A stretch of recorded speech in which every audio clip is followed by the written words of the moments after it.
이 시간 믿음의 언덕에서 은혜의 언덕을 향해 외치는 메아리라는 긴 제목을 제가 줬습니다. 메아리라고 진 것은 이제 오늘 15장에 나오는 이 언약이 다른 우리가 창세기 14장까지 보았던 언약과 다른 이제 새로운 언약의 모습을 보이기 때문에 메아리라는 그러한 제목을 지게 되었습니다. 메아리는 반응이 있죠. 내가 어떻게 산을 향해서 이렇게 소리를 지르면 그 메아리가 다시 에코가 되어서 메아리가 되어서 다시 나에게 반응을 일으킵니다. 자, 이제 오늘 우리가 15장에 볼 것이 이제 새로운 하나님께서 언약의 하나님의 그 모습을 우리에게 보여주시는데, 이건 정말 다른 종교에서는 볼 수 없는, 다른 어떠한 신의 모습에서는 볼 수 없는 그런 정말 하나님께서 어떤 언약의 하나님인지를 오늘 우리가 함께 보도록 하겠습니다. 그래서 기독교는 종교가 아니라 관계입니다. 관계. 하나님과 우리와의 관계 속에서 우리가 하나님을 알아가는 것이 바로 우리가 성경을 통해 있는 믿음의 삶인 것입니다. 자, 아브라함 12장에 이제 복이라는 것에 대하여 이제 하나님께서 약속하셨죠. 내가 너에게 복을 주겠다. 복을 주겠다. 히브리어는 바라크라는 단어입니다. 자, 모든 사람이 복 받기를 원합니다. 그런데 하나님께서는 이 복이 그냥 우리의 눈에 보이는 복, 그러니까 이것을 이제 아브라함으로 친다면 땅이죠, 땅.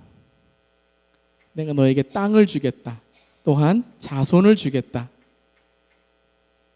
자, 아브라함에게는 두 가지의 인생에 상처라면 상처를 있을 수 있고, 아니면 자기의 소원이라면 소원이라고 할 수 있는 그 두 가지가 있었습니다. 첫 번째는 자녀였습니다. 우리가 11장 마지막에 보면 사레는 아이를 낳지 못했다라고 되어 있어요. 그래서 아브라함의 평생의 정말 소원은 불가능한 일이었죠.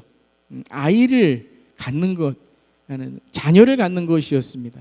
그래서 우리가 가만히 보면 12장에 이제 가나안 땅으로 하나님께서 부르셔서 나올 때에도 롯을 데려오죠. 롯을 데려오는 이유가 그냥 자기 조카 하나 이렇게 귀여우니까 데려온 게 아니라, 가만히 보면 롯이 자기와 아들 같은 존재였기 때문에 그 롯을 데려온 겁니다. 항상 마음속에 남아 있었던 상처나 아니면 자기 인생에 정말 불가능하지만 이거 하나 정말 하나님께서 주시면 내 인생에 정말 모든 거 부럽지 않겠다라는 게 바로 이 자녀라는 것이었습니다. 또 하나는 땅이었죠. 땅. 항상 옮겨 다녔잖아요. 갈대와 우르에서, 하란에서, 그리고 하나님 보여주시는 땅으로. 그래서 이 땅은 요즘으로 본다면 이제 돈이죠. 돈이 파워잖아요. 그렇지만 이때는 땅이 자기의 소유물, 자기의 파워였습니다. 힘이었습니다. 땅을 얻기 원했고 자손을 얻기 원했습니다. 그래서 이제 모든 사람들이 이때에 아브라함의 시대에는 이 두 가지, 자손과 땅이 복이었는데, 하나님께서 아브라함을 부르시고 그 다음부터는 아브라함을 복의 근원으로 만들어 가시는 거죠. 복 받는 사람만이 아니라 복의 시작입니다. 복의 시작. 그래서 아브라함은 족보의 시작이 아니라 무엇의 시작이라 그랬어요? 믿음의 시작입니다. 하나님께서 이제 창세기 12장부터 새롭게 내가 이제 나의 백성들의, 하나님의 백성의 이야기를 써가겠다라고 말씀하시면서, 그것은 족보의 시작이 아니라 족보를 통하여 자손이나 땅을 얻는, 나라를 얻는, 민족을 얻는 그러한 복이 아니라, 눈에 보이는 복이 아니라 어떤 복이에요? 하나님 나라의 복을 내가 너에게 주겠다라고 말씀하시는 거예요. 그래서 복의 근원, 복 받는 사람이 아니에요. 우리 복 받는 거 좋아하죠? 그런데 복 받는 것만이 아니라 우리가 복이라는 거예요. 우리가 복덩어리라는 거예요. 예수 믿고 예수가 우리 안에 계심으로 우리가 어디에 가든지 간에 복으로 살아가는 자가 되라라고 아브라함을 통해 우리에게 말씀하시는 거죠. 그래서 눈에 보이지 않는 복, 그게 무엇이에요? 눈에 보이지 않는 복, 하나님입니다. 하나님의 임재. 근원이라는 것은 어디에 가든지 간에 변하지 않는 그러한 샘솟는 우물과 같은 거죠. 이곳에 가면 있고 저곳에 가면 없고 라는 게 아니라, 이 땅에 가면은 비옥한 땅이고 이 땅에 가면은 뭐 척박한 땅이고 이런 환경과 문제로 변하는 복이 아니라 언제나 나와 함께 하시는 하나님, 그 하나님이 계시기에 어디에 있든지 간에 어떤 땅에 있든지 간에 하나님의 그 임재 안에 살게 된다는 것이죠. 그래서 지난 14장까지는 하나님께서 아브라함을 만들어 가신다라는 걸 함께 나누었습니다. 그래서 롯과의 그 땅 싸움, 그 조카와 삼촌과의 그 재산 싸움을 통해서 아브라함이 어떻게 했어요? 이제는 네가 좌하면 내가 우하고 네가 우하면 내가 좌할 것이다. 어떻게 그렇게 믿음의 사람이 되고 배려의 사람이 될 수 있었어요? 그 실수와 실패 때문에 그랬죠. 아내를 팔고 부자가 됐는데 그 다음에는 또 그 하나님이 주시지 않은 그 복 때문에 또 가정 안에 싸움이 일어나고 롯과의 싸움이 일어나고 그런 것들 통해서 진짜 복이 무엇인지를 깨닫게 된 거죠. 소유가 많다고 해서 이게 복이 아니다. 내가 세상에서 좀 무슨 명예 있고 지위가 있어서 이게 복이 아니다. 하나님이 나에게 주신 것이 복이다. 그래서 하나님이 주시지 않은 건 아브라함이 어떻게 해요? 가져가라는 거죠. 네가 얻고 싶은 땅 가라. 나는 하나님께서 나에게 주신 하나님의 임재로 내가 나아가겠다. 그래서 하나님이 지난 시간에 어떻게 하셨어요? 그를 만나셔서 그를 축복해 주셨죠. 그래서 내가 너를 지켜주고 내가 너에게 축복해 주겠다. 북쪽, 동쪽, 서쪽, 남쪽으로 보아라. 그리고 너비를 재고 길이를 재어 보아라. 그게 뭐예요? 그게 이제 믿음의 신앙입니다. 하나님의 주신 말씀의 너비, 하나님이 주신 신앙의 너비를 재어 보아라. 그래서 거기에서 제단을 이제 쌓죠. 근데 그것이 바로 처음과 같이 이제 새롭게 시작하는 겁니다. 믿음으로 새롭게 시작하는 거죠. 그게 13장이었고요. 14장에는 이제 소돔 왕과 고모라 왕이 나옵니다. 전쟁이 일어납니다. 롯이 이제 잡혀가게 됩니다. 그래서 아브라함이 그때 이렇게 좀 부자뿐만 아니라 군대가 있었던 것 같아요. 이렇게 자기가 거느리는 그런 용사들이 있었던 것 같아요. 그래서 같이 가서 이제 싸우게 되고 그 다음에 롯을 찾아오게 되죠. 그때에 14장에 아주 이제 아브라함의 그 신앙 같은 모습이 있는데 그 전쟁에서 이긴 전리품을 아브라함이 갖지를 않습니다. 갖지를 않아요. 그리고 그것을 그대로 소돔 왕과 고모라 왕에게 이제 그냥 주게 됩니다. 우리 한번 14장 21절 한번 볼까요? 오늘 말씀에 좀 배경이 되기 때문에 먼저 제가 설명드립니다. 14장 20절, 21절 이제 멜기세덱이 나오죠. 18절에 멜기세덱. 이 멜기세덱은 이제 제일 첫 번째 제사장이었습니다. 하나님의 제사장. 이 멜기세덱을 우리는 예수님의 상징이다라고도 합니다. 그래서 살렘 왕, 평화의 왕 멜기세덱. 그래서 이 멜기세덱을 만남으로 아브라함이 이제 진정한 복을 깨닫게 되고 소돔과 고모라 그 땅에 있는 그 전리품을 갖는 것이 아니라 우리 한번 21절 보면요. 소돔 왕이 아브라함에게 말하였다. 사람들은 나에게 돌려주시고 물건은 그대로 가져가시오. 전리품 가져가라는 거예요. 그때 아브라함이 22절에 14장 22절이요. 소돔 왕에게 말하였다. 하늘과 땅을 지으신 가장 높으신 주 하나님께 나의 손을 들어서 맹세합니다. 자, 여러분 놀라운 겁니다. 이제 여러분 아브라함 하나님이 믿음의 사람으로 만들어 가시는 거죠. 여러분 지금 앞에 전리품이 있고 자기가 이집트 왕에게 받았던 것과는 비교되지 않는 거예요. 지금 소돔과 고모라가 얼마나 여러분 그 부와 명예가 있는 땅이었습니까? 롯이 그 땅을 보고 찾아갔잖아요. 그런데 하나님의 이름으로 땅을 지으신 가장 높으신 하나님께 나의 손을 들어 맹세합니다. 그래요. 23절에 내가 실오라기 하나나 신발끈 하나라도 가지지 않겠습니다. 그래요. 놀라운 여러분 고백이죠. 내가 하나님이 주시지 않은 것은 내가 가져가지 않겠다는 거예요. 내가 내 손으로 취하지 않겠다는 거죠. 그래서 나는 거기 23절에 보면 그러므로 그대는 그대 덕분에 아브라함이 부자가 되었다고는. 여러분 이전의 모습 어땠습니까? 이집트 왕 때문에 아브라함이 부자가 되었잖아요. 그것 때문에 어려움을 당했잖아요. 근데 이제는 아브라함이 깨달은 거예요. 내가 하나님이 주신 것 아니고서는 내가 복이라고 생각하지 않겠습니다. 내가 부자가 되었다고 절대 말할 수 없습니다. 그리고 그대로 이제 소돔 왕에게 주게 됩니다. 자, 이제 이것이 여러분 이제 아브라함을 바꾸는 믿음의 눈이에요. 여러분 우리의 영적인 눈도 바뀌어야 되겠지만 그 영적인 눈이 바뀐다는 건 다른 게 아닙니다. 영적인 눈이 바뀐다는 것은 그냥 신비한 것을 우리가 깨닫는 것, 그것도 우리 영적인 눈이 바뀌는 거지만 우리의 생활의 패턴이 바뀌어야 되고 인생의 가치관이 바뀌어야 되고 특별히 물질관이 바뀌어야 됩니다. 그리스도 지금 현대를 살아가는 그리스도인들이 이 물질에 대한 물질관이 바뀌지 않고서는 정말 우리가 신앙생활하기 힘듭니다. 지금 이 시대는요. 돈이 힘이에요.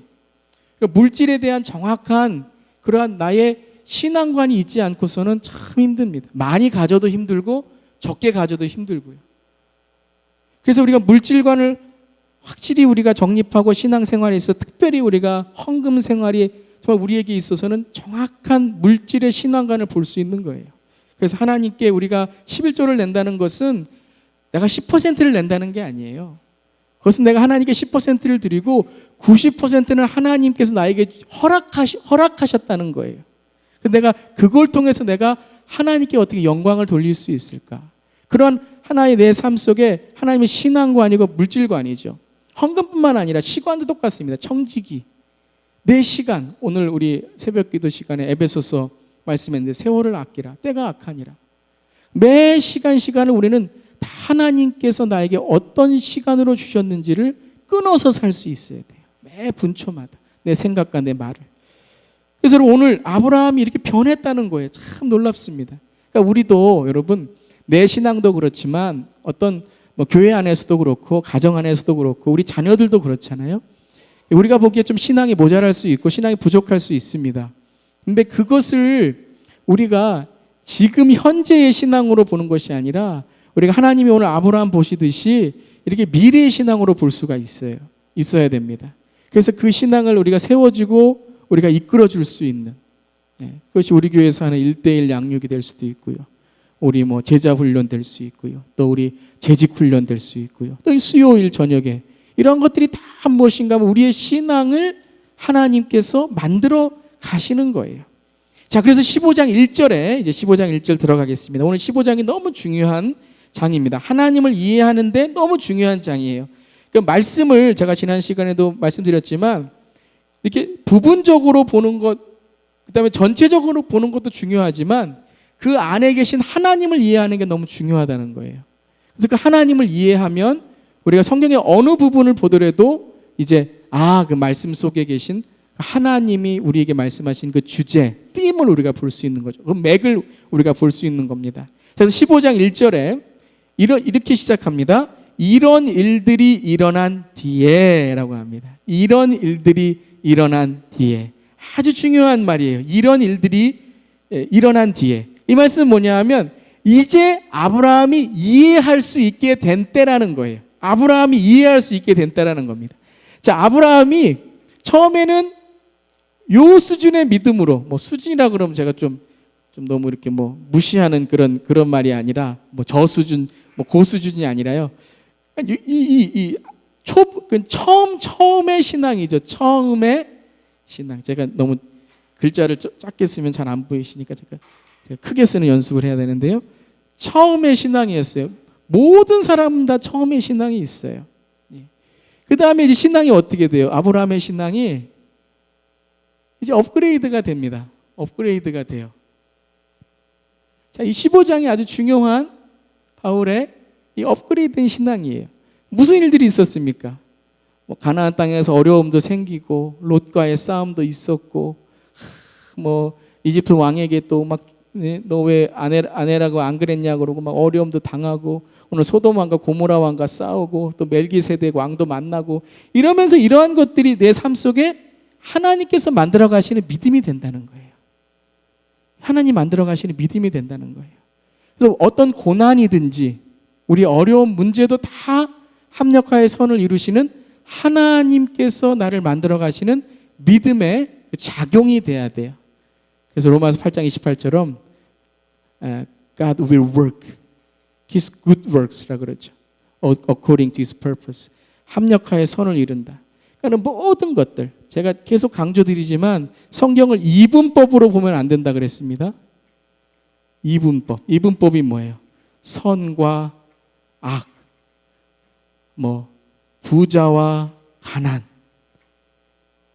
이렇게 우리가 나눠서 보면 안 돼. 이게 종교고 율법이잖아요. 나는 선하고 당신은 악하고, 나는 좋고. 그게 아니라 사탄까지도 하나님께서는요, 이 악과 가난과 우리의 보기에 어려움과 문제 같은 걸 통해서 하나님은 어떻게 하시는 거예요? 이 선을 바라보라고 하시는 거예요. 이 선을 바라보라고. 선악과도 왜 만드셨어요? 선악과? 생명나무 바라보라고 만드신 거죠. 생명나무. 율법 언약이 아니라 은혜 언약으로 살아가도록 생명나무 따먹으라는 거예요. 생명나무 따먹으라고. 예수님 따먹으라고. 우리의 고난과 어려움, 우리가 때로는 사람과의 관계 속에서 어려움, 왜 그런 게 있어요? 사람은 믿음을 주고 의지할 존재가 아니구나. 하나님만이 의지할 존재고 사람은 용서하고 사랑할 존재이구나. 그걸 깨닫는 거예요. 그게 믿음이 자라나는 거예요. 그래서 모든 것이 다 하나님께서 우리에게 바라보도록 만드는 거예요. 광야에서 뭘 바라보는 거예요? 가나안을 바라보는 거죠. 그래서 아브라함이 이제 이걸 깨달은 겁니다. 아브라함이 자기의 모든 사건을 통하여 이제 하나님이 어떤 분이시구나라는 걸 깨닫게 됩니다. 그게 깨달으니까 그게 딱 아브라함에게 이런 모든 사건을 통하여 하나님이 어떤 분이다라는 걸 깨닫게 되니까 오늘 이제 중요한 이제 언약의 관계가 나오는데요. 그게 뭐냐 하면 하나님께 이제 어떻게 하냐면요. 믿음으로 보여드립니다. 믿음으로 나아갑니다. 오늘 특별히 15장 6절에 믿음이란 단어가 처음 나옵니다. 여러분 우리가 계속해서 믿음의 조상 아브라함 그러니까 믿음이 계속 나온 것처럼 생각하시는데요. 창세기 1장부터 15장 5절까지 믿음이란 단어가 한 번도 안 나왔습니다. 이 앞에는 모두 뭐였냐면 하나님께서 아브라함에게 이끌어 가시고 보여주신 거예요. 아브라함이 그냥 따라온 거지 아브라함이 이것에 대하여 어떤 반응이나 질문이 없었다는 거예요. 그런데 15장에 이제 믿음이란 단어가 나오면서 믿음은 뭐냐 하면요. 믿음은 질문하고 반응하는 겁니다. 이게 여러분, 이게 우리가 믿는 하나님이에요. 다른 종교의 신들은 무조건 이렇게 해서 따라오고 이렇게 하는 거예요. 그리고 우리가 깨닫고. 그런데 하나님은 뭐 하시기를 원하시냐면 우리와 관계하시기를 원하세요. 우리가 물어보기를 원하세요. 우리가 하나님과 씨름하기를 원하세요. 우리 야곱할 때 나오지만 야복강가에 씨름할 때 하나님이 어떻게 하셨어요? 져주셨잖아요. 져주셨어요. 어떻게 하나님이 사람한테 집니까? 아니 천사라 그래도 어떻게 사람한테 집니까? 져주신 거죠. 그게 뭐예요? 그게 아버지가 아들하고 씨름할 때 져주는 거하고 똑같은 거예요. 왜요? 나 아버지야. 나 사랑하는 아버지야. 그러기 위해서 하나님께서 씨름하고 야곱과 함께 뒹구신 거예요. 거기서. 오늘도 15장 똑같습니다. 하나님께서 아브라함이 로봇으로 시키는 대로 순종하고 시키는 대로 따라오고 아무 생각도 없이 그냥 덮어놓고 그냥 믿기만 하고 하나님이 이쪽으로 하면 가고 저쪽으로 하면 가고 힘들면은 그냥 하나님 어디 없는 것처럼 이렇게 로봇처럼 상황과 문제에 끌려다니는 그러한 사람이 아니라 어떤 사람이에요?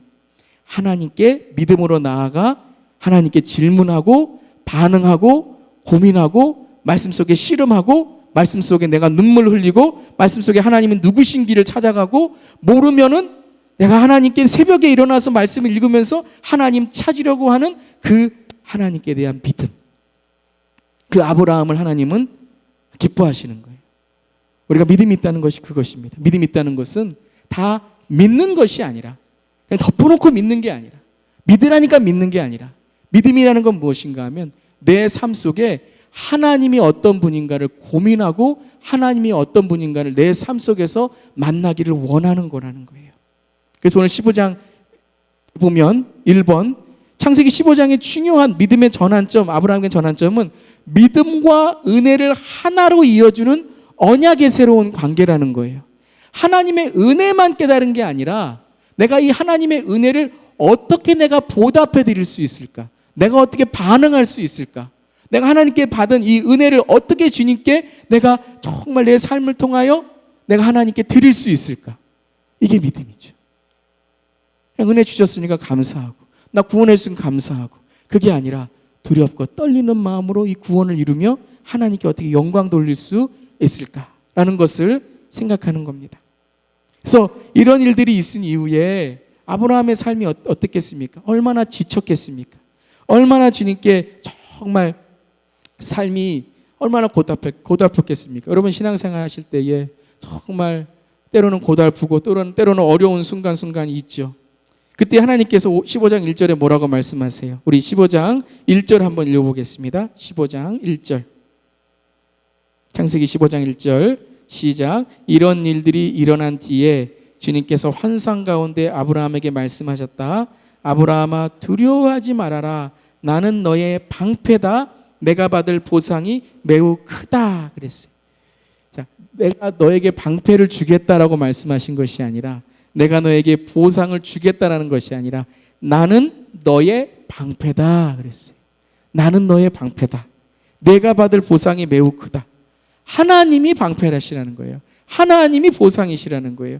하나님이 너와 함께 한다라고 말씀하시는 거예요. 그 하나님을 믿으라고 말씀하시는 거죠. 이제 그 관계예요. 하나님이 뭘 주셨으니까 내가 하나님께 이거 주니까 따라가고, 내가 이 눈에 보이는 복 주시니까 내가 따라가고, 이런 수준이 아니라 이제는 한 단계 업그레이드 되어서 눈에 보이지 않는 하나님, 그 하나님과 함께 동행하는 삶, 하나님과 질문하고 하나님과 만나는 그 삶, 그것을 내가 바라며 나아가는 겁니다. 그래서 이 삶을 얻는 것이 뭐냐면 이게 믿음이라는 거죠. 하나님이 누구신가를 알려고 하고, 하나님이 누구신가를 고민하고, 하나님을 더욱 알려고 사모하고, 정말 주님을 아는 것, 그것이 가장 고상한 것이고, 그런 깨달음들, 하나님을 통해서 오는 것들을 가지려고 하는 것만이 아니라 그것을 믿는 거죠. 그 믿는다는 단어가 히브리어로 아만이라는 단어입니다. 아만. 그게 아멘. 지금 우리가 아멘이라고 하는 단어가 이 아만, 믿는다는 거예요. 그래서 하나님 말씀하시면 아멘, 믿습니다. 그래서 그 하나님이 뭘 줬기 때문에 이제 믿는 게 아니고요. 뭐예요? 하나님이 말씀하시니까 믿는 거예요. 여러분 그런 분들 계시죠? 그 사람이 얘기하면, 그분이 말씀하시면 그거는 뭐 거짓이 없어. 그냥 믿는 거예요. 뭘 말씀하시는지 믿는 거예요. 하나님을 믿는다는 게 바로 그거라는 거예요. 하나님을 믿는다는 게. 하나님 말씀하셨으니까 그건 믿을만한 거야. 하나님이 그 믿음을 어떻게 여기셨다고요? 의로 여기셨다는 거죠. 그 안에 하나님을 찾을 수 있는 마음이 있다고 여기셨다는 거죠. 근데 이것이 로마서 4장 16절에 보면요, 이것이 아브라함에게 주신 믿음인데, 이 믿음은 아브라함의 족속, 아브라함의 족보, 아브라함의 자손들만이 아니라 이 믿음의 자손들이 모두 이 믿음의 사람입니다 라고 로마서에 바울이 고백합니다. 우리 4장 16절 한번 읽어보겠습니다. 시작. 이런 까닭에 이 약속은 교제에 있습니다. 믿음에 근거한 것입니다. 그것은 하나님께서 아브라함에게 이 약속을 은혜로 주셔서 이것을 그의 모든 후손에게도 곧 율법으로 사는 사람들에게만이 아니라 아브라함이 지닌 믿음으로 사는 사람들에게도 보장하시려는 것입니다. 아브라함은 우리 모두의 조상입니다. 그래서 아브라함은 누구의 조상이에요? 우리의 조상이에요. 믿음 있는 우리의 조상이에요. 이것은 혈통이나 어떤 족보로 된 것이 아니라 믿음으로 주님을 믿는, 믿음으로 살아가는 자들이 바로 아브라함의 자손이라는 거죠. 삭국이 그랬잖아요. 아브라함의 자손이다. 그런 혈통이나 그러한 혈연이 아니라, 어떠한 족보가 아니라 그 믿음으로 사는 사람에게 이 하나님의 이 은혜를 전해주신다는 거죠. 갈라디아서 3장 7절 말씀 한번 같이 한번 읽어보겠습니다. 갈라디아서 3장 7절 시작. 그러므로 믿음에서 난 사람이야말로 아브라함의 자손임을 여러분은 아십시오. 무엇으로 난 사람이요? 믿음으로 난 사람, 믿음으로 거듭난 사람, 믿음으로 주님의 은혜로 거듭난 사람, 구원을 얻은 사람들이 바로 아브라함의 자손이라는 거예요. 그래서 이제 이것을 아브라함이 깨닫는 거죠. 하늘의 별을 보면서 저 별이 너의 자손이 될 거야. 그러면 저게 내가 첫째 아들, 둘째 아들, 셋째 아들. 그게 아니, 처음엔 그랬죠. 처음에 그러니까 아브라함이 어떻게 돼요? 아브라함이 그러니까 하나님 왜 안 주세요? 10년이 지나도 왜 안 주세요? 그런데 이제 오늘 15장부터는 아브라함이 다 깨닫지는 못했어요. 10장 가서 또 실수합니다. 그런데 이제 하나님께서 그를 변화시키는 과정을 보여주시는 거죠.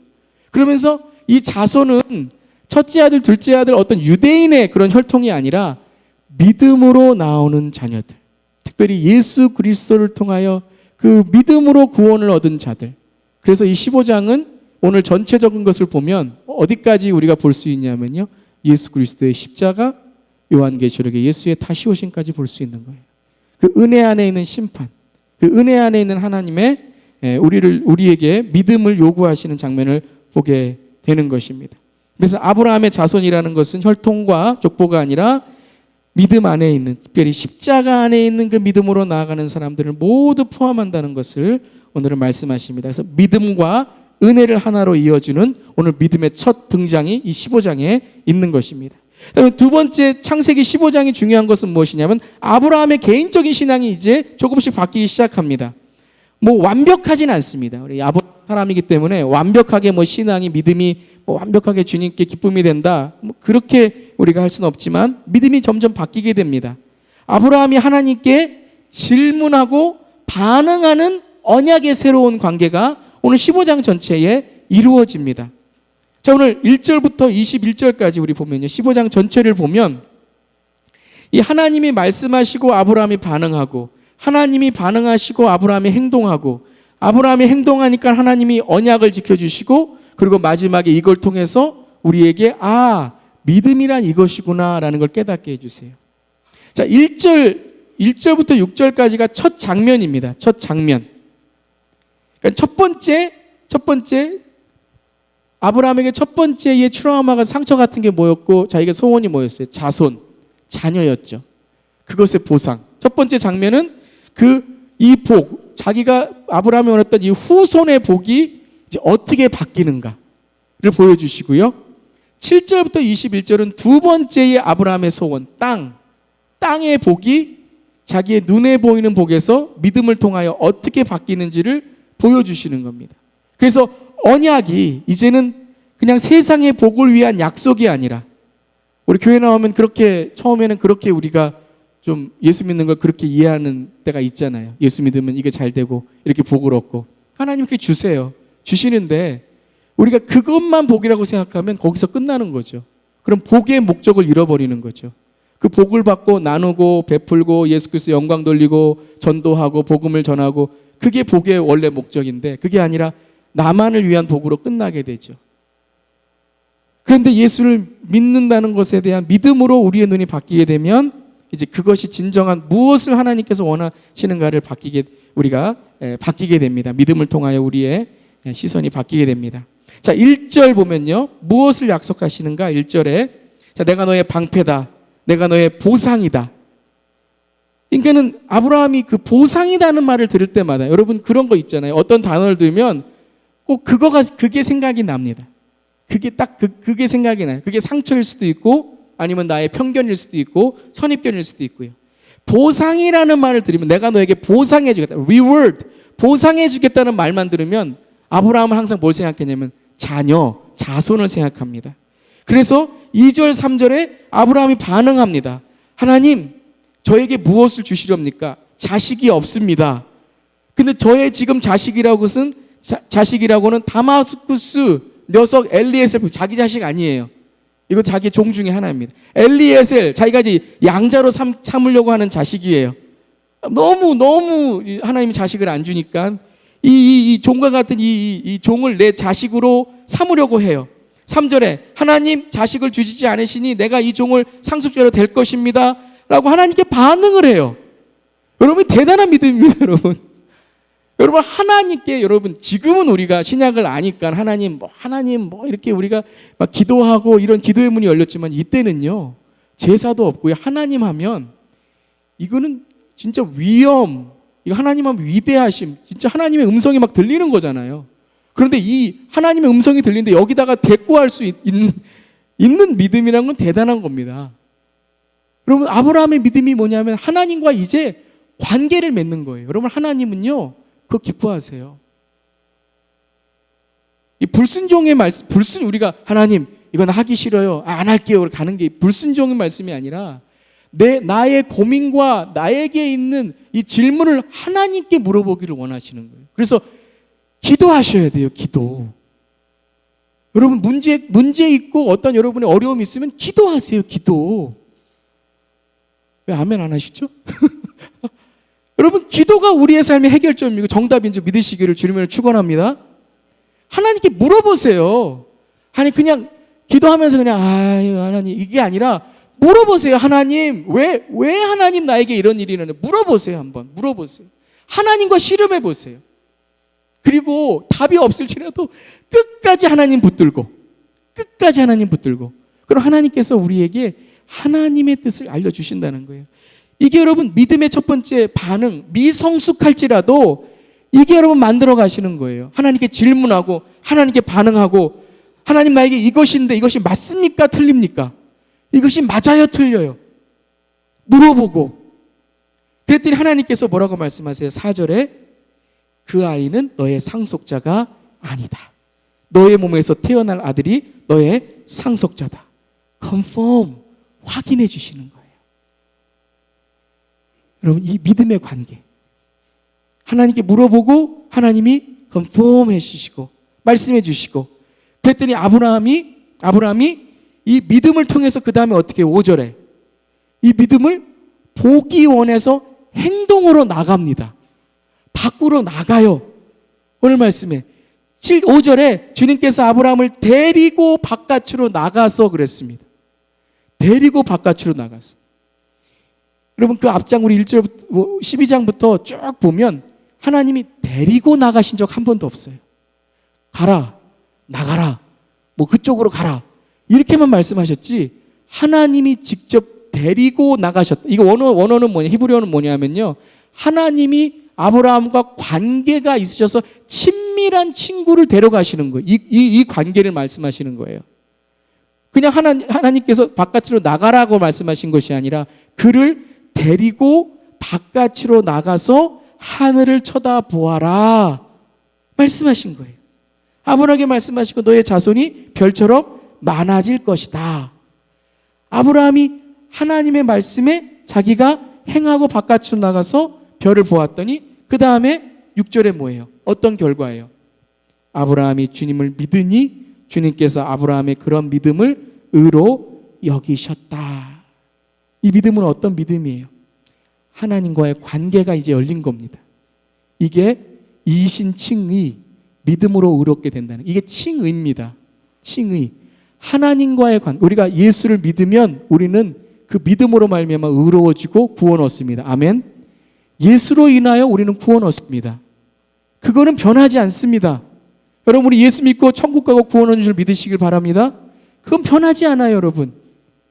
우리가 그 예수 믿고 주님 믿고 우리에게 우리 영생이 있는 건 변하지 않는 거예요. 누구도 그 사랑에서는 끊을 수 없는 거예요. 그건 칭의입니다. 그 다음에 빌립보에서 말씀하시는 그러면 두렵고 떨리는 마음으로 구원을 이루라는 것은 믿는 자로서 이제 성화 하나님이 만들어 가시는 하나님이 우리를 깨끗게 하시는 그 믿음 안에 우리가 날마다 주 안에서 죽어가는 과정이죠.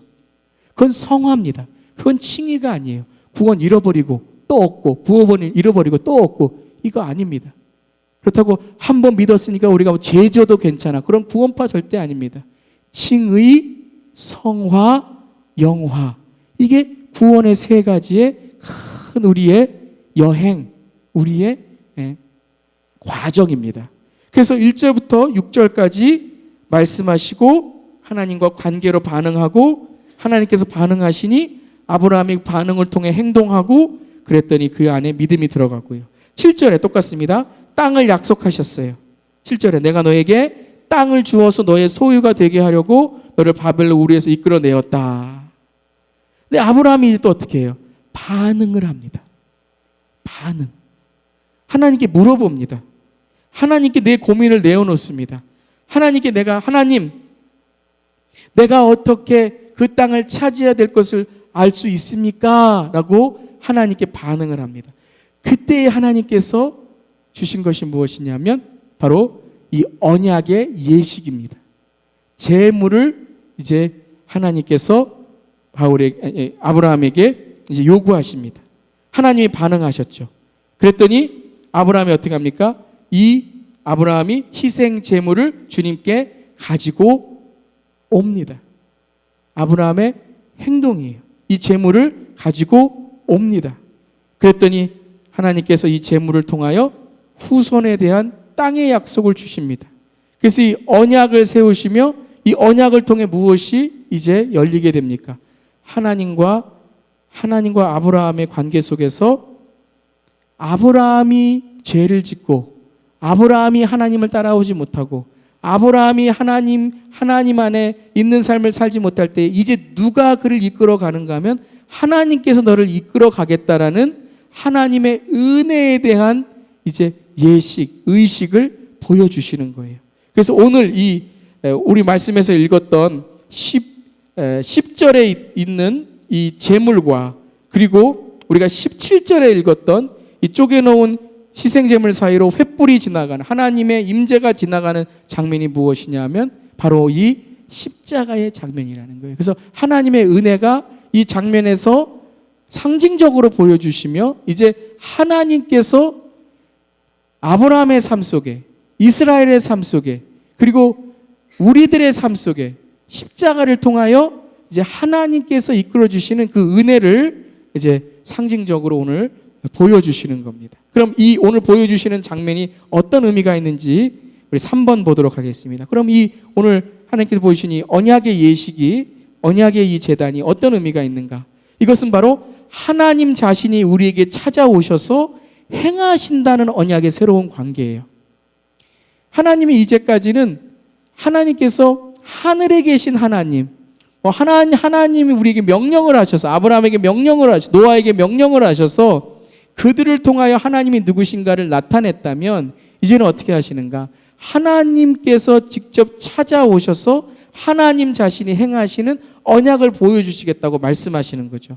구약에서는 제사를 통하여 언약궤를 통하여 언약을 통하여 하나님이 성전을 통하여 하나님이 찾아오시고 우리에게 그 하나님의 길을 보여주시겠다고 말씀하시고 신약에서는 예수 그리스도를 통하여 그 성전의 완성, 율법의 완성이신 예수 그리스도를 통하여 우리에게 찾아오셔서 구원을 이루시겠다고 말씀하시고 예수님이 승천하신 이후에는 성령을 통하여 이제는 우리를 찾아오시고 행하시는 것뿐만 아니라 우리 안에 거하셔서 이제는 365일 24시간 매 분초마다 우리를 도우시고 우리를 인도하시는 그런 성령님, 우리의 보혜사 성령님으로 거하신다고 약속하시는 거예요.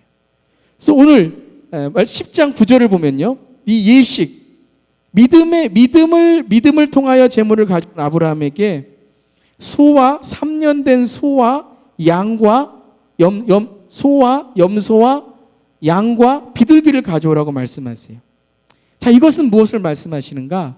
이제 하나님께서 언약으로 함께 하시는 그 삼위일체의 하나님의 모습을 우리에게 보여주시는 거예요. 소와 염소는 뭐냐 하면 히브리서 9장 13절에 보면 염소와 소는 바로 우리를 거룩하게 하시는 율법의 피다, 그 제사의 피다라고 말씀하셨어요. 즉 이것은 구약을 뜻하는 겁니다. 하나님의 언약이 구약을 통하여 우리에게 제사를 통해 우리에게 지켜지는 소와 염소를 말씀하시는 거예요. 그럼 양은 당연히 누구세요? 예수 그리스도죠. 예수 그리스도의 십자가. 그 숫양, 3년 된 숫양이에요. 예수님 3년 공생에 통해서 그 하나님의 그 언약을 이루셨잖아요. 그 양, 비둘기는 무엇입니까? 성령이죠. 성령을 통해서 지금 성령 시대, 성령의 교회를 만드시는 이 하나님의 언약. 그래서 하나님께서 이제 어떻게 하시는가?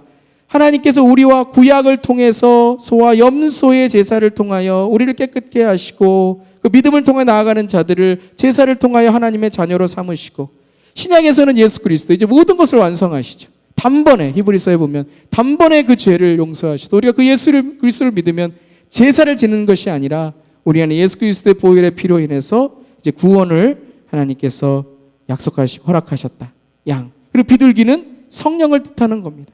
성령을 통해서 우리와 함께 인도하시는 그것을 오늘 상징적으로 우리에게 보여주시는 거예요. 9절에 보면 근데 이 희생 제물을 어떻게 하셨냐면요, 몸통 가운데를 쪼개어 서로 마주보게 차려 놓았다는 거죠. 자, 한번 상상해 보세요.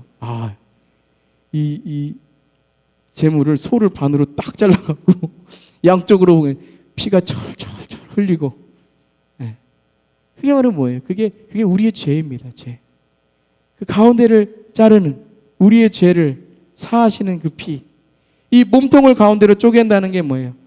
이 쪼갠다라는 단어가 베리트라는 단어인데요. 이 베리트라는 단어가 언약이라는 단어입니다.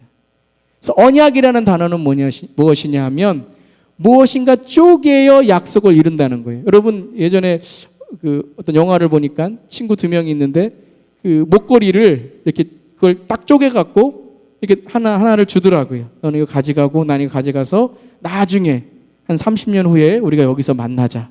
그래서 30년 후에 만났어요.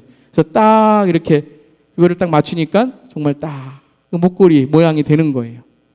자, 이 쪼갰다라는 것은 무엇인가 하면 하나님이 하나의 파트를 하나님이 맡으시고 우리가 하나의 파트를 만드는 거예요. 그러니까 이제는 여러분 하나님과의 언약이 하나님께서 우리에게 주시는 은혜인데 이 은혜를 어떻게 해야 돼요? 은혜에 대한 반응을 해야 된다는 거예요. 하나님은 모든 사람이 다 구원을 얻고 하나님의 자녀 되기를 원하시는데 혈통이나 족보가 아니라 어떤 유대인이나 이방인 그런 것이 아니라 정말 하나님께서 선택하신 믿음을 통하여 나오는 자들, 하나님이 우리에게 은혜를 통해 믿음을 주셨잖아요. 그 믿음으로 나아가는 자들을 다 부르시길 원하시는데 믿음의 반응을 하나님께서 우리에게 요구하시는 거예요. 그래서 몸통을 쪼갠다는 것은 바로 언약 대신 예수 그리스도, 구약에서는 제사, 이거를 통해서 하나님이 우리에게 주시는 은혜를 어떻게 해야 돼요? 우리가 주님께 나아가 우리의 자신을 드리는 거예요. 믿음으로 드리는 거예요. 근데 오늘 말씀 보면 비둘기는 쪼개지 않았죠? 성령님이시기 때문에. 성령은 우리 안에 거하시기 때문에 성령님의 역할은 우리를 온전하게 하나 되게 하시는 거지 어떤 우리를 위해서 희생하시고 우리에게 구원을 이루시는 분이 아니라 우리가 받은 구원을 우리가 그것을 간직하며 살아가도록 도우시는 분이시라는 것을 오늘 이 말씀에서도 우리에게 보여주시는 겁니다. 11절에 보면 자, 비둘기, 소, 암송아지, 염소, 수장 그리고 비둘기가 있어요. 이것은 희생 제물이었죠. 솔개가 나옵니다. 11절에 솔개는 부정한 새예요. 부정한 새. 우리가 하나님 안에 믿음으로 나아가지만 때로는 우리의 삶 속에 사탄의 유혹이 있고 우리 삶 속에 죄의 모습이 있습니다. 그것이 희생 제물 위에 올라와요. 그럼 어떻게 해야 돼요? 그것을 쫓아내야 돼요. 믿음으로 이겨야 돼요. 예수 보혈의 피로 이겨야 돼요. 그것을 가만두면 안 돼요, 여러분. 그냥 가만두면은 가겠지. 아니에요. 믿음으로 예수 그리스도의 보혈의 피로 그것을 쫓아버려야 된다는 거예요. 어둠의 공포가 물려와요. 12절에 보면 해가 질 무렵에 아브라함이 잠들어 있는데 잠든다는 게 무엇이에요? 무방비 상태죠. 그리고 우리가 때로는 영적으로 잠들어 있을 때가 있어요. 고난과 어려움을 통해 낙심될 때가 있어요. 이스라엘 민족에게는 광야와 같은 그런 어두움과 공포가 있었어요. 그걸 아브라함에게 보여주시는 거예요. 개인적인 인생만이 아니라 나라와 민족을 통해서도 또한 우리의 삶 속에서도 그런 어두움과 공포가 밀려오고 우리를 짓누르게 한다는 거예요. 인생의 어려움, 괴로움, 죽음의 문제들 그 가운데 주님은 어떻게 하시는 거예요? 13절에 보시면 너는 똑똑히 알고 있거라. 너의 자손이 다른 나라에서 나그네를 살다가 400년 동안 괴로움을 당하게 될 것인데 그것이 영원히 있는 것이 아니다라고 말씀하시죠. 16절에 너의 자손은 4대째가 되어서야 이 땅으로 돌아올 것이다. 영원하지 않다는 거예요. 이 어둠과 공포는요. 지나가리라. 그런데 4대째가 지난 후에 돌아오래. 4대째 지날 때 진짜 돌아왔죠? 400년 후에 돌아왔죠? 이집트의 종살이에 돌아왔죠? 그런데 아모리 사람들의 죄가 아직 벌을 받을 만큼 이르지는 않았기 때문이다 라고 말씀하세요. 그러니까 여러분 우리가 하나님만 바라봐야 된다는 거예요. 하나님만 바라봐야 된다는 거예요. 그런 죄악, 아모리 사람들의 죄, 지금 세상의 악한 죄들 그거 우리 바라보면서 거기에 빠지지 말고 그 죄가 차면 어떻게 된다고요? 심판이 임할 것이다. 그렇잖아요, 여러분. 이스라엘이 가나안 땅으로 돌아오는 것은 이스라엘 사람들에게는 은혜였지만 아모리 사람들, 가나안에 있었던 민족들, 여리고성에 있었던 민족들에게는 뭐예요? 이스라엘의 승리는 그들의 심판입니다. 여러분, 하나님의 은혜가 하나님은 끝까지 더디게 기다리시지만 하나님의 은혜가 임할 때에 거기에는 하나님의 심판이 있다는 거예요. 예수 다시 오실 때 거기에는 하나님의 은혜이고 믿는 자들의 휴거이고 믿는 자들이 거듭나고 올라가고 주님께서 부르시는 그때이지만 그때의 마지막 때에 그때는 늦는다는 거예요. 아모리 사람들의 죄가 안 왔기 때문에 우리가 고난을 당한다는 거죠. 그러니까 뭐예요? 고난을 당하고 어려움이 있을 때, 우리의 삶 속에 정말 낙심이 있을 때 우리는 죄를 바라보면서 나도 저거 부러우는데 아유 저렇게 하면 살아봐야지. 그게 아니라 저 죄가 차면 끝이라는 거예요. 그래서 우리의 빛을 잃지 말라는 거예요. 때가 악하니라 세월을 아끼라는 것은 세상 바라보면서 그 죄를 세라, 그 죄를 우리가 악하다고 말하는 것이 아니라 내 빛을 잃지 말라는 거예요. 내 빛을, 믿는 자들의 빛을 잃지 말라는 거예요. 믿는 자들의 빛을 잃으면 그러면 모든 것이 다 어두워집니다. 그래서 세상이 어두워질지라도 믿는 자들이 하나님 바라보고 나아가면, 그게 이제 17절이거든요. 어둠이 짙게 깔리니 거기에 이제 광야와 같은 그 인생 속에 연기가 나는 화독과 횃불이 나옵니다. 여러분, 광야에서 연기와 횃불 무엇을 뜻합니까? 연기, 구름기둥이죠. 구름기둥이죠. 횃불이 뭡니까? 불기둥이죠. 광야와 같은 인생 속에서, 어둠과 공포와 같은 인생 속에서 하나님이 어떻게 하신다고요? 이끌어 가신다는 거예요. 왜요? 언약을 맺으셨기 때문에, 우리 약속하시기 때문에 하나님은 절대 하나님의 자녀를 버리지 않으신다는 거예요. 연기와 횃불로, 구름기둥과 불기둥으로. 이 구름기둥과 불기둥은 또한 무엇을 상징해요? 하나님의 전진이죠. 구름기둥과 불기둥이 움직일 때에 그들이 전진하고 앞으로 나아갔죠. 나중에 무엇이 됩니까? 성막이 되죠. 하나님의 말씀, 하나님의 임재가 되는 거죠. 횃불은 뭐냐면 진리의 말씀이에요. 진리의 말씀이 우리 안에 거하셔서 우리 가운데로 지나가게. 그래서 우리 영어로 보면 Have your way in me 이렇게 말합니다. Have your way in me. 예수님, 내 안에 주님의 길을 만드시옵소서. 그래요. 우리의 죄 가운데 주님 지나가셔서 주님의 길을 만드시옵소서. 저는 항상 예배 때마다 기도합니다. 주님, 예배 가운데 지나가시옵소서. 주님, 예배 가운데 우리의 죄악이 쪼개지게 하시고 우리의 자아가 쪼개지게 하시고 예배 가운데 우리가 주님이 싫어하시는 것들이 쪼개지게 하시고, 하나님, 저도 예배 시간에 순서 마치고 예배 시간에 예배 이러한 것 마치다가 예배 잘못 드리는 되지 않도록 주님 저도 쪼개어 주시옵소서. 제 자아가 죽고 주님만 제가 드리게 하여 주시옵소서. 순서도 맞춰야 되고 광고도 해야 되고 설교도 해야 되고 기도도 해야 되지만 하나님, 그것이 그저 드리는 제사가 아니라 제사가 죽어서 쪼개어져 주님이 그 가운데로 지나가실 수 있도록 주여 인도하여 주시옵소서. 그래서 횃불이, 이 말씀이 어떻게 돼요? 이 진리가 쪼개놓은 희생 제물 사이로 하나님의 임재가 지나가십니다.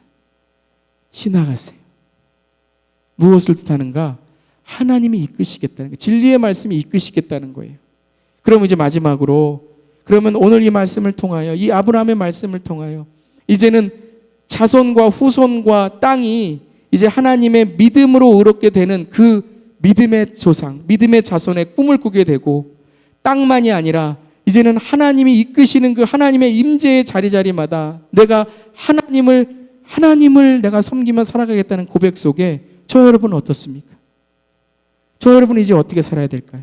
우리는 이 언약의 말씀, 진리의 횃불 앞에 어떤 믿음의 자세로 서 있어야 하겠습니까? 여러분, 오늘 어떤 복을 사모하며 살아가셨어요? 오늘 내 삶 속에 어떤 어려움과 공포 속에 살아가고 있었습니까? 어떤 내 인생의 솔개가 우리의 신앙에 그 부리를, 그 발톱을 탁 해서 딱 찍고 있습니까? 아니면 우리에게 어떤 재물을 주님께 드려야 됩니까? 어떤 언약을 드려야 됩니까? 아니면 정말 메와리와 같이 하나님께 어떤 우리의 고민과 어떤 눈물을 우리가 드려야 됩니까? 한번 생각해 봅시다. 고요한 우리 마음속으로 한번 생각해 봅시다. 우리 안에 진리의 말씀이 우리 안에 진리의 말씀이 있을 때에 우리는 어떤 믿음으로 주 앞에 서 있어야 될까요? 저는 히브리서 4장 16절 말씀을 제가 오늘 말씀 준비하면서 이 진리의 말씀이 우리 안에 있을 때에 우리의 삶 속에 어떤 모습이 있어야 되는가? 히브리서 4장 16절 말씀 함께 한번 읽어보겠습니다. 시작. 하나님의 말씀은 살아있고 힘이 있어서 어떤 양난 칼보다도 더 날카롭습니다. 그래서 사람 속을 꿰뚫어 혼과 영을 갈라내고 관절과 골수를 갈라놓기까지 하며 마음에 품은 생각과 의도를 밝혀냅니다. 하나님 앞에 아무 피조물도 숨겨진 것이 없고 모든 것이 그 앞에 눈앞에 벌거숭이로 드러나 있습니다. 우리는 그의 앞에 모든 것을 드러내 놓아야 합니다. 여러분, 이 진리의 말씀 앞에서, 횃불 앞에서 횃불이 비춰질 때에, 이 빛이 비춰질 때에 우리가 다 드러나는 거죠. 주 앞에 다 드러나는 거죠. 그래서 진리의 말씀 앞에 우리가 제일 먼저 해야 될 일이 뭘까요? 회개하는 거죠. 우리의 골수와 심령을 찌르는 그 말씀을 통해서 우리의 품은 생각과 의도까지 밝혀내는, 여러분 숨길 게 뭐가 있어요? 주님 앞에 내어놔서 회개하는 거죠. 그런 그 회개와 그 보혈의 피로 우리가 깨끗함을 받으면 4장 16절, 그 앞에 있는 것은 4장 12절이었죠. 12절이었고 이제 4장 16절 말씀. 그러므로 시작. 그러므로 우리는 담대하게 은혜의 보좌로 나아갑시다. 그리하여 우리가 자비를 받고 은혜를 입어서 제때에 주시는 도움을 받도록 합시다. 아멘. 이게 믿음이에요. 하나님, 나는 부족하지만 하나님, 오늘 나는 정말 하나님 보시기에 정말 죄인이지만 주님, 오로지 예수 그리스도의 그 보혈의 은혜에 힘입어 주 앞에 나아갑니다. 회개하는 것, 첫 번째 말씀 안에 우리의 믿음이고, 두 번째 우리가 회개했다면 주 앞에 은혜의 보좌 앞으로 담대히 나아가 정말 그 언약궤 안으로, 언약궤의 주님을 만나서 오늘도 우리의 메아리가 뭡니까? 주님이 나를 구원하셨습니다. 주님이 나를 살리셨습니다. 그래서 우리가 세상에 나가서 뭐가 돼야 됩니까? 세상에 나가서 믿음의 메아리가 돼야 돼요. 하나님이 예수 그리스도 안에 구원이 있습니다. 그럼 우리가 메아리가 되는 거예요. 세상에 나아가서 주님의 에코가 되어서 주님 안에 생명이 있습니다. 우리가 세상에 나아가서 주님의 메아리가 되는 거예요. 그 메아리가 될 때에 다시 우리의 삶 속에 주님의 은혜로 살아가게 되는 것이죠. 우리 한번 눈 감고 이 시간 한번 우리의 삶을 돌아봅시다. 주님의 말씀은 내 발의 길이요 내 길의 빛이십니다. 정말 하나님, 등이 되시고 길이 되시는, 빛이 되시는 주님, 하나님, 오늘 이 말씀을 우리가 들으면서 믿음이 있다는 게 무엇입니까? 믿음으로 의롭게 된다는 것이 무엇입니까? 그것으로 말씀 아브라함처럼 정말 주 앞에 나와 정말 주님과 대면하고 주님과 관계를 갖고 주님과 매일매일 말씀과 기도 속에 살아가는 겁니다. 오늘 아브라함이 오늘 15장 전체를 통하여 이제 새로운 믿음의 또 한 걸음을 걸어가게 됩니다. 우리도 이 말씀 속에서 믿음으로 한 걸음 더 나아갈 수 있는 저 여러분들에게 되게 달라고, 우리 다 함께 한번 이 시간 통성으로 우리 한번 이 말씀 생각하시면서 기도하겠습니다.